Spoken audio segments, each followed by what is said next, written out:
The first time my father called me a fraud, he was standing in a courtroom packed with strangers. His voice cracked through the silence so hard that even the court reporter stopped typing. "That woman is not my daughter," he shouted, pointing directly at me. "She's a liar, a thief, an imposter wearing a uniform she never earned." I remember the smell of old wood polish and burnt courthouse coffee, the sharp sting of winter air still trapped in my coat, the weight of every eye turning toward me at once. Then my attorney slid a sealed envelope across the table. Dark blue seal, Pentagon insignia. The judge opened it slowly. Read one line, then another, and suddenly the entire room changed. He removed his glasses carefully and said in a voice so quiet it became terrifying, "Everyone in this courtroom will stand up right now." My father's face lost all color, and for the first time in my life, I watched him become afraid of me. I was born in a town where men like my father were treated like monuments. Brookhaven, Montana, wasn't large enough for secrets to stay buried, but it was small enough for pride to live forever. My father, Harlan Voss, had spent 23 years as a military police officer before retiring with a ruined knee and a personality sharp enough to cut through steel. People respected him because he spoke like a man who'd survived something important. Maybe he had, but by the time I came along, whatever softness he once possessed had already dried up, especially toward women. "Girls need stability," he used to say while watching my older brother Declan throw footballs in the yard.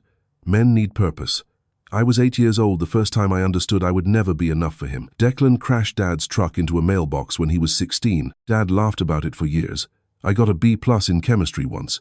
Dad didn't speak to me for 3 days. My mother, Vivienne, tried to balance the house the way people hold together cracked glass with trembling fingers. She was warm where he was cold, gentle where he was rigid. She used to sneak into my room late at night and brush my hair behind my ear while I pretended to sleep. "You don't have to become hard to survive him," she whispered once. I didn't understand what she meant back then. I do now. By 17, I had already decided I was leaving Brookhaven, not for college, not for marriage, for the military. The day the acceptance letter from the United States Military Academy arrived, my hands shook so badly I could barely open it. My mother cried before I even finished reading. "Oh my God," she whispered, covering her mouth. "Ilara." But my father barely looked up from his dinner. "You'll wash out in 6 months." The room went silent. My mother stared at him. "Harlan." "No," he interrupted, calmly, cutting into his steak. "She's stubborn, not strong. There's a difference." I remember sitting there in that tiny dining room with yellow wallpaper peeling near the ceiling, trying not to let him see how badly his words hurt me. Outside the window, summer rain tapped softly against the glass. Declan smirked into his mashed potatoes, and somehow that hurt even more. At West Point, I learned quickly that pain could become fuel if you let it. I learned how to run until my lungs burned raw, how to function on 4 hours of sleep, how to keep moving while men twice my size waited for me to fail. Some of them wanted me gone before I even opened my mouth. But there's a strange thing that happens when you spend enough time underestimated. You stop fearing people. During training exercises in the mountains, I watched grown men collapse from exhaustion while I kept climbing, not because I was stronger, because I'd spent my entire childhood learning how to survive emotional cold. Physical pain felt simpler, cleaner. When I graduated, my mother drove 9 hours just to see me receive my commission. My father never came. He claimed he had better things to do. Years later, I would learn he spent that weekend drinking with friends at a fishing cabin. Still, I served Germany first, then Kuwait, then assignments nobody in my family fully understood because I wasn't allowed to explain them. I missed birthdays, holidays, funerals, relationships that could have become marriages. Meanwhile, Declan drifted from one disaster to another. Failed business, DUI, gambling debt. Every time he crashed, my father caught him before he hit the ground. "That's my son," Dad always said, as if those 3 words explained everything. The older I became, the more my father seemed to resent me. Not openly at first, quietly, like a man bothered by something he couldn't control. He hated when people thanked me for my service, hated when neighbors asked about my promotions. Once during Christmas dinner, a family friend congratulated me on making major. My father snorted into his whiskey. "Military is different now," he muttered. "Half of it's politics." The table went dead silent. My mother looked exhausted. That was the year I realized she'd spent most of her marriage apologizing for a man who never apologized for himself. Then she got sick. Pancreatic cancer, fast, merciless. the kind that steals people in pieces while everyone pretends hope still exists. I took leave and stayed beside her hospital bed for nearly 6 weeks. At night, machines hummed softly in the dark, while snow fell outside the windows. Sometimes she slept. Sometimes she held my hand without speaking. My father rarely stayed longer than 20 minutes. One evening after she fell asleep, he stood near the doorway, staring at me. "You always needed attention," he said flatly. I looked at him in disbelief. "She's dying, and somehow you still make it about yourself." That was the closest I ever came to hitting him. But my mother opened her eyes before I could respond. She looked terrified, not of me, of what we'd become. She died 2 days later with my hand in hers. At the funeral, people told me she'd been proud of me, that she talked about me constantly, that she kept photos of me in uniform beside her bed. My father barely looked at me the entire day. After the burial, while distant relatives carried casseroles into the church basement, he finally approached me near the cemetery gates. Cold wind moved through the dead grass between us. "You stopped being my daughter," he said quietly, "the moment you chose that uniform over this family." I stared at him for several seconds, certain I must have heard wrong. Then he walked away, just like that. 3 weeks later, I received the court summons. I was standing in my kitchen in Arlington when I opened it. Rain hammered against the windows while my coffee grew cold beside the sink. I read the first page once, then twice, then a third time, because my brain refused to accept the words. Harlan Voss was suing me for my mother's house, her savings, and nearly every asset she'd left behind. But it was the final sentence that hollowed out my chest. Claim filed under disputed paternity. According to my father, I wasn't his daughter at all. I didn't sleep the night I received the lawsuit. I sat alone in my kitchen while rain slid down the windows in silver streaks, the papers spread across the table, like evidence from someone else's life. Every few minutes, I reread the same sentence, hoping it would somehow rearrange itself into something less cruel. Disputed paternity. My father wasn't just trying to take my mother's estate, he was trying to erase me from the family completely. Around 3:00 the morning, I finally called Declan. I don't know why. Maybe some foolish part of me still believed blood meant something. He answered on the 4th ring, sounding irritated. "What? You knew about this?" Silence, then a sigh. "Dad's doing what he has to do."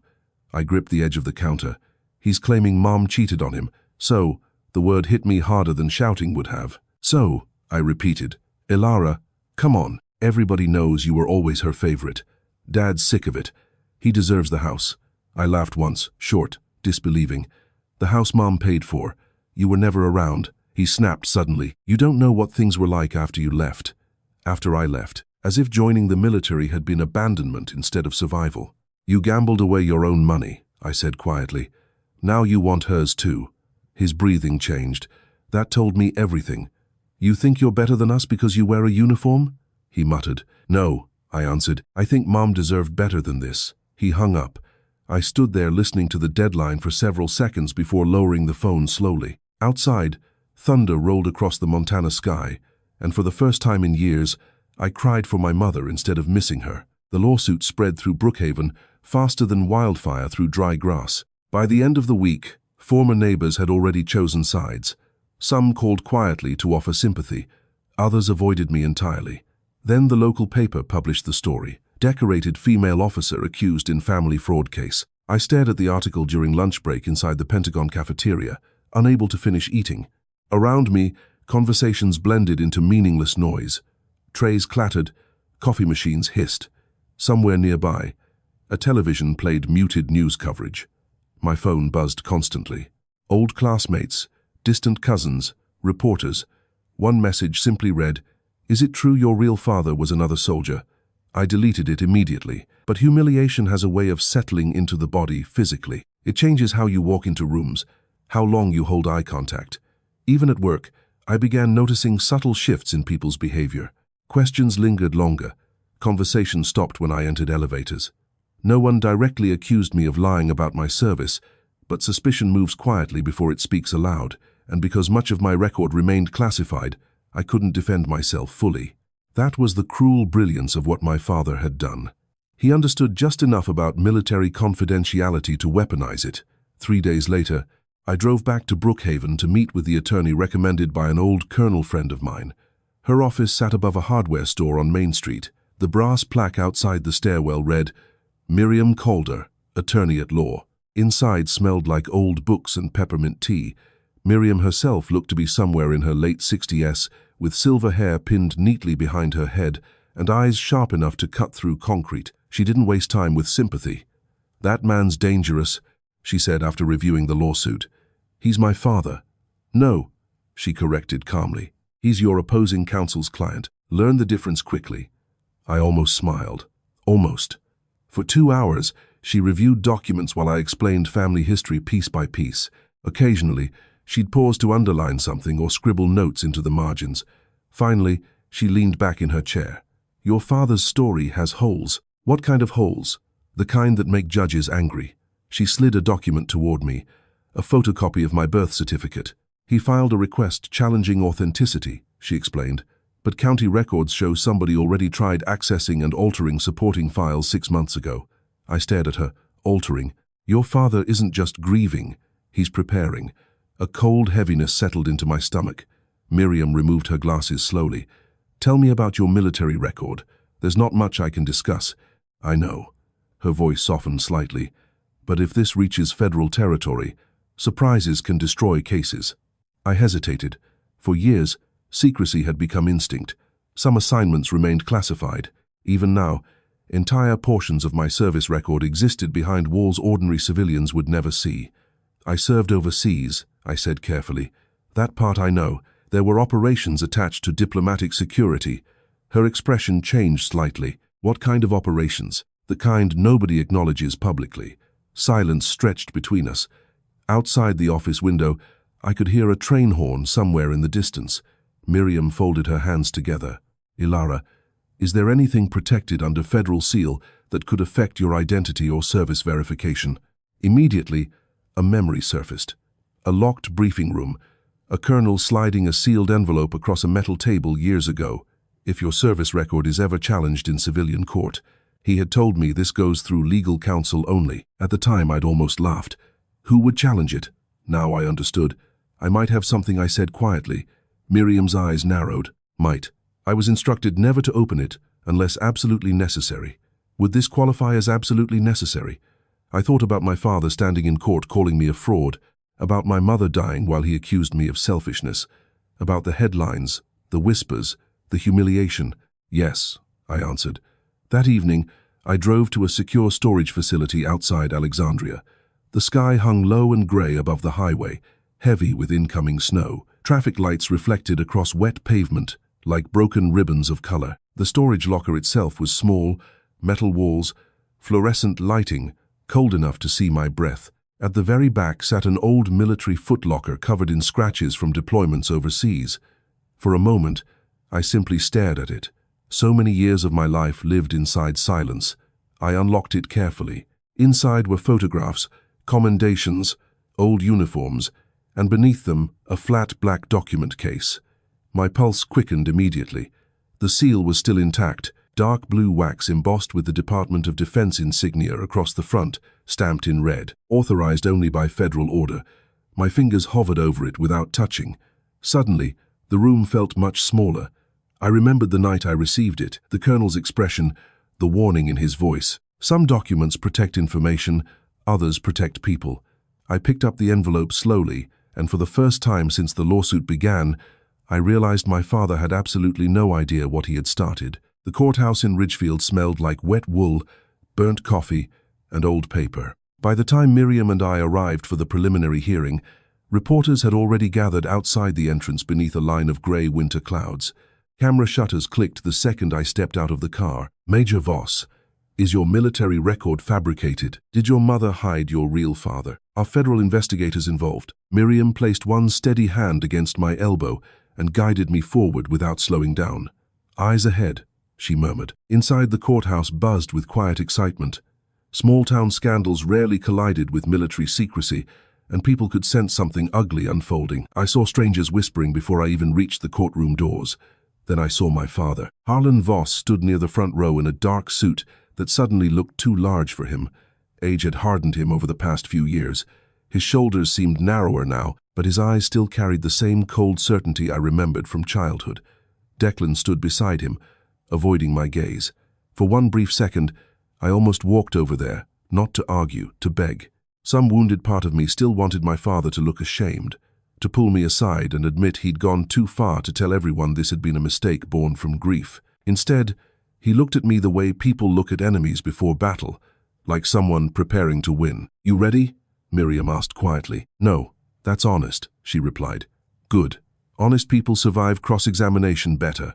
We entered the courtroom. The hearing itself began with procedural arguments, but underneath every legal phrase sat something deeply personal and poisonous. Opposing counsel painted me carefully, layer by layer, into someone unrecognizable. A manipulative daughter, a woman who abandoned her family, a military officer with suspiciously incomplete records. At one point, the attorney, a polished man named Victor Lang, held up copies of my service history.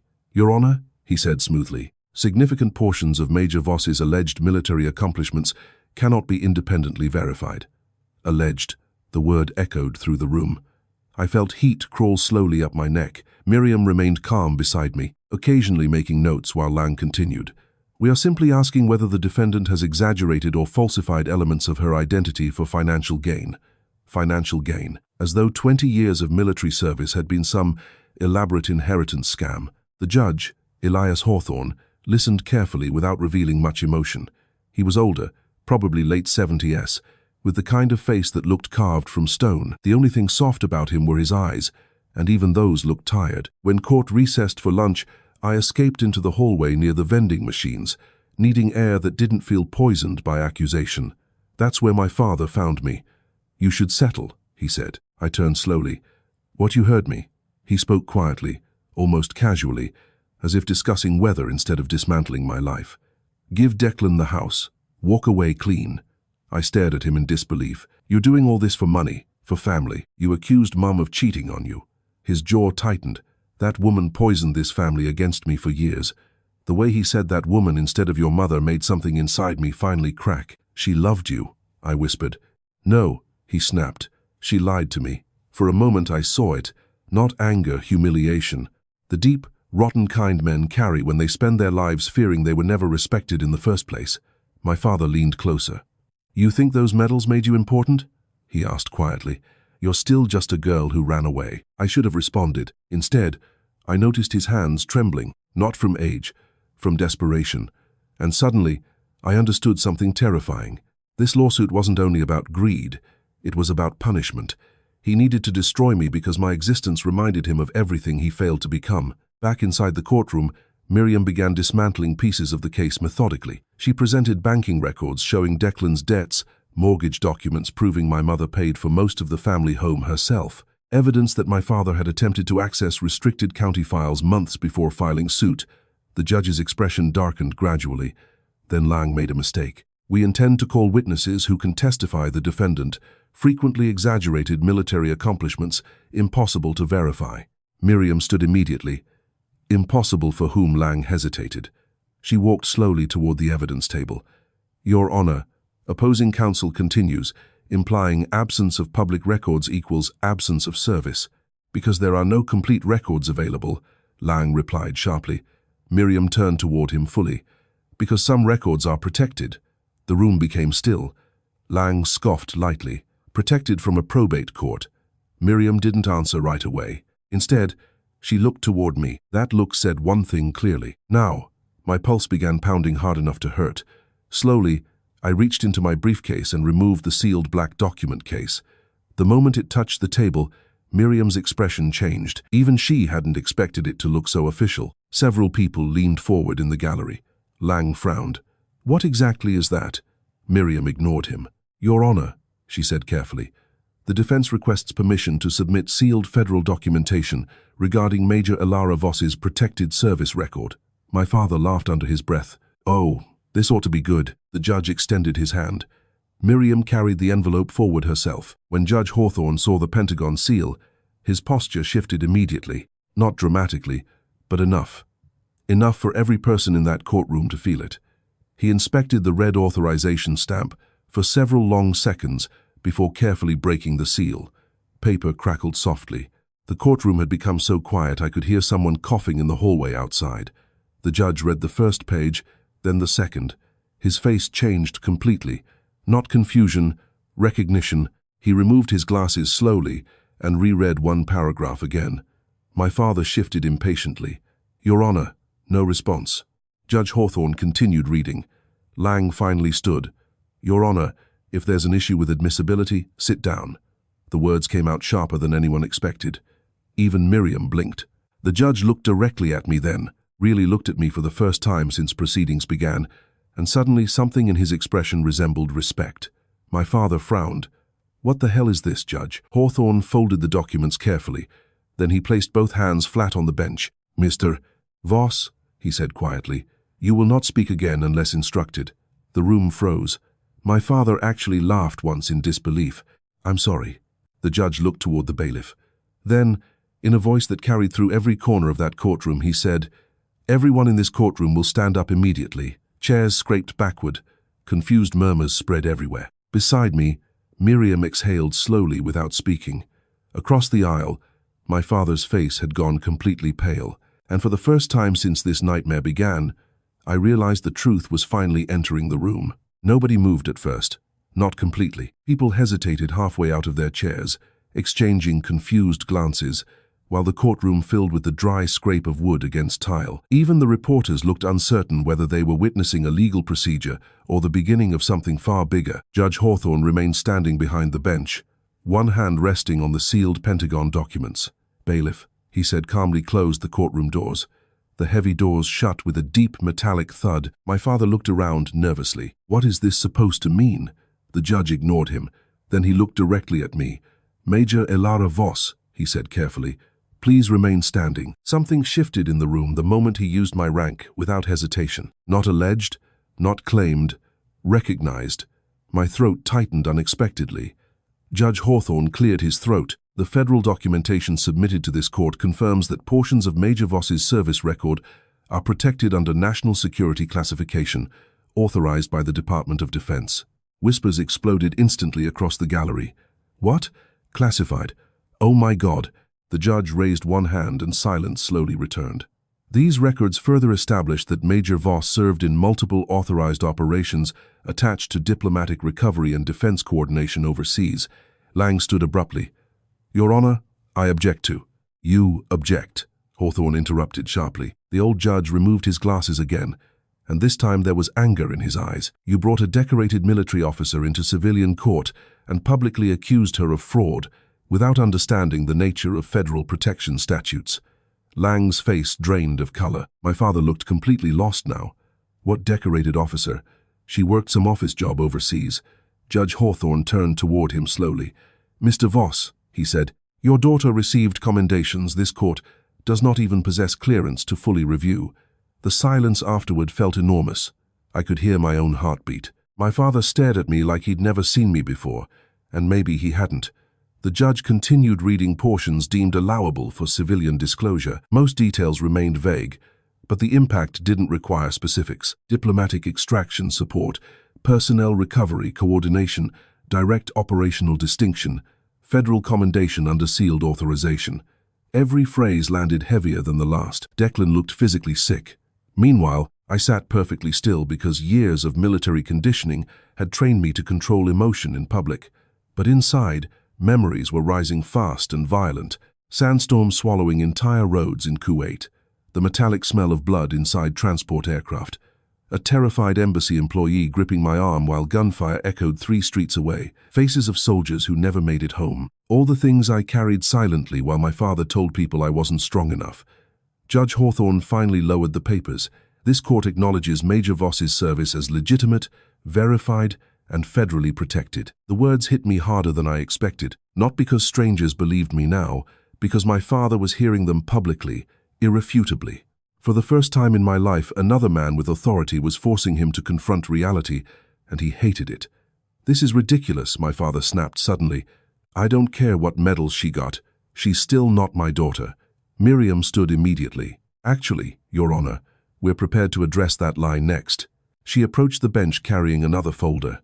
This documentation was recovered through county archive subpoena requests, she explained. It concerns a legal filing made by Mr. Harlan Voss 22 years ago. My father's entire body stiffened. I noticed it instantly. Miriam opened the folder carefully.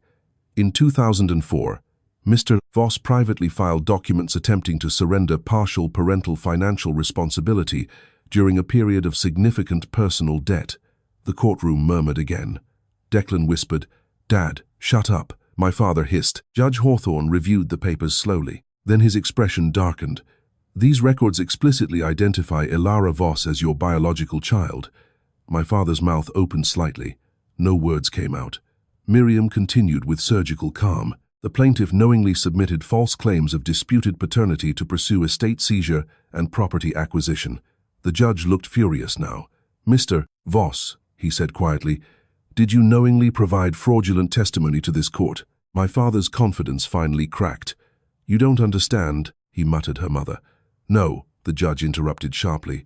"You don't understand the seriousness of what you've done." For a moment, nobody breathed. Then the courtroom doors opened again. Two men entered wearing dark federal suits, no badges displayed openly, no expressions either, but every military instinct inside me recognized them immediately. Government. One approached the bench and handed paperwork to the bailiff. The second scanned the room briefly before his eyes landed on me. Atininot, professional, respectful. My father looked terrified now. "What the hell is this?" he demanded. Judge Hawthorne reviewed the new documents carefully before speaking. Due to the classified nature of evidence improperly challenged during these proceedings, he said federal review has been requested regarding potential violations connected to falsified filings and unauthorized attempts to access protected records. My father turned toward Lang in panic. "You said this was just probate court." Lang looked ready to faint because suddenly this wasn't about inheritance anymore. It was about federal misconduct. Declan stood halfway from his seat. "Dad, what did you do?" "I didn't do anything." But his voice sounded thin now, frightened, old. I watched him unravel in real time, and the strangest part. I didn't feel victorious. I felt tired, so unbelievably tired. Years of trying to earn love from a man incapable of giving it had exhausted something deep inside me long before this courtroom ever existed. Judge Hawthorne finally turned toward me. "Major Voss," he said more gently, "this court owes you an apology." I swallowed hard. "You don't owe me anything, Your Honor." "Yes," he replied quietly. "I believe we do." The sincerity in his voice nearly broke me, because respect from strangers should never feel more healing than love from family. But sometimes it does. My father suddenly pointed at me again, though now his hand visibly shook. "She turned everybody against me," he said weakly. "Vivienne always chose her over her own family." I stood slowly before Miriam could stop me. The courtroom became still again. For years, I'd imagined confronting him, screaming, accusing, demanding answers for every wound he left behind. But when the moment finally arrived, I found myself strangely calm. "You know what the saddest part is?" I said quietly. My father stared at me. "You still think this is about winning?" His eyes flickered. "You spent your entire life trying to make me feel small enough for you to feel strong." My voice remained steady. "And even now, after everything, you still can't admit the truth. Elara, you didn't lose your daughter today." The words landed softly, but they cut deeper than shouting ever could. "You lost her years ago." My father looked at me as though he'd been struck, and for the first time in my entire life, he had absolutely nothing left to say. The court dismissed proceedings just after 4:00 the afternoon.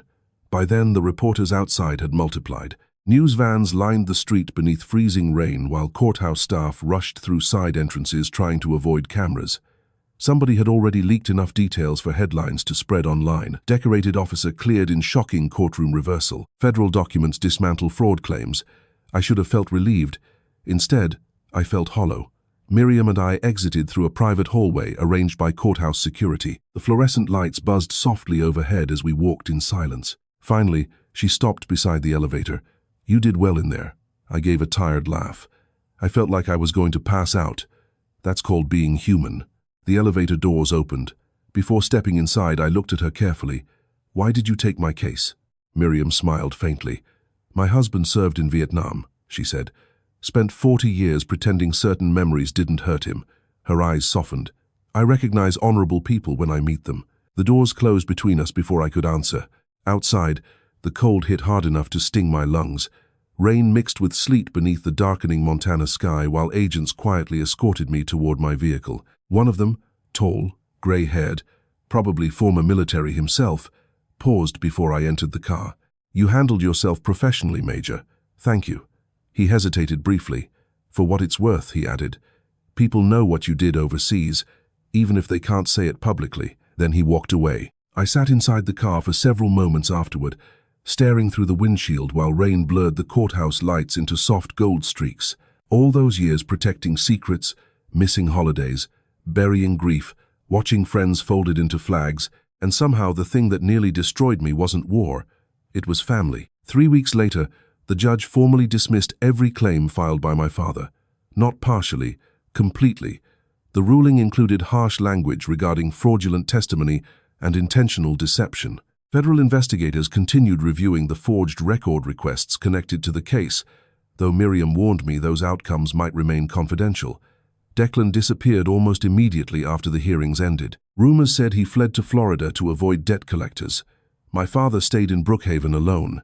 People in town treated him differently after the trial. Respect built over decades vanished faster than anyone expected.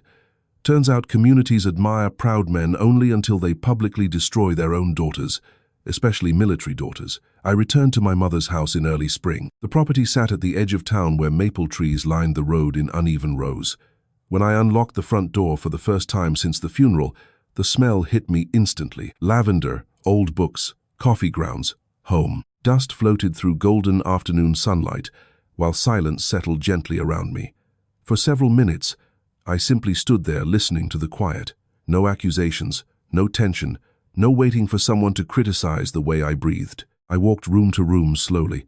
The kitchen curtains my mother loved still hung beside the sink. Her reading glasses remained folded neatly near the living room lamp. A knitted blanket rested across the couch exactly where she'd left it before the hospital. Grief returned differently this time, softer, less violent, like missing someone instead of drowning in them. Late that evening, while sorting through boxes in the attic, I found a small cedar chest tucked beneath old winter coats. Inside were photographs, birthday cards, and several sealed envelopes with my name written across them in my mother's handwriting. My chest tightened immediately, hands trembling slightly. I opened the first letter. Elara, if you're reading this, then I'm probably gone, and knowing your father, things may already be difficult. I had to stop reading for a moment. Outside, rain tapped gently against the attic windows. I continued slowly.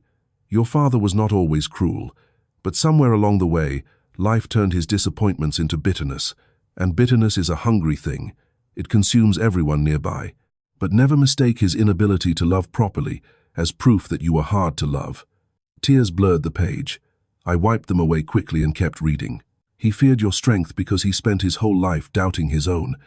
I never did. I pressed the letter against my chest and cried harder than I had during the trial, because after months of being called a liar, a fraud, and imposter, my mother's words finally brought me home to myself. That summer, I renovated the house instead of selling it. Not completely. I kept the creaking floors she loved, the blue kitchen tiles, the garden out back where she used to grow tomatoes every spring. But I changed enough to make the house mine, too. I painted the walls lighter, opened the windows more often, let sunlight reach places grief had darkened for years. With part of my savings, I also started a small scholarship fund for daughters of military families in Montana, young women pursuing service or ROTC programs. The first award ceremony nearly destroyed me emotionally. Watching those girls stand proudly in pressed uniforms while nervous parents clapped from folding chairs, I realized something important. Cycles end when somebody chooses not to continue them. My father taught me silence. My mother taught me endurance. But I wanted to leave behind something better than survival. Then one October evening, he came to the house. I saw him through the front window before he knocked. Older now, smaller somehow. The confident posture he carried my entire childhood had collapsed inward over the past months. He stood near the porch steps with both hands buried inside his coat pockets, while cold wind moved through the trees behind him. I opened the door but stayed inside. For several seconds, neither of us spoke. Finally, he cleared his throat. Elara. His voice sounded fragile, almost unfamiliar. I heard about the scholarship. I waited quietly. He looked past me into the house. Your mother would have liked it. The words hurt more than anger, because for the first time he sounded sincere, but sincerity arrives too late sometimes. I came to say, he swallowed hard. I made mistakes. I studied his face carefully. The man standing on my porch was no longer terrifying, just lonely, and that was sadder. My mother gave me this home. I said softly. "You gave me every reason to survive." His eyes filled slightly. I think he wanted forgiveness. But forgiveness and access are not the same thing. After a long silence, he nodded once and stepped backward off the porch. Then he walked away slowly into the falling leaves. I never saw him again. Sometimes people ask whether winning the case felt satisfying. The truth, justice isn't the same as peace. The courtroom gave me back my name.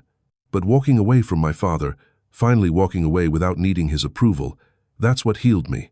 And if this story touched you in some way, I'd love to hear where you're watching from tonight. Leave a comment below and tell me, have you ever had to choose between protecting your peace and protecting your family's image? Stories like this remind us we're not alone. And if you enjoy real stories about strength, betrayal, survival, and second chances, subscribe and stay with us for the next journey.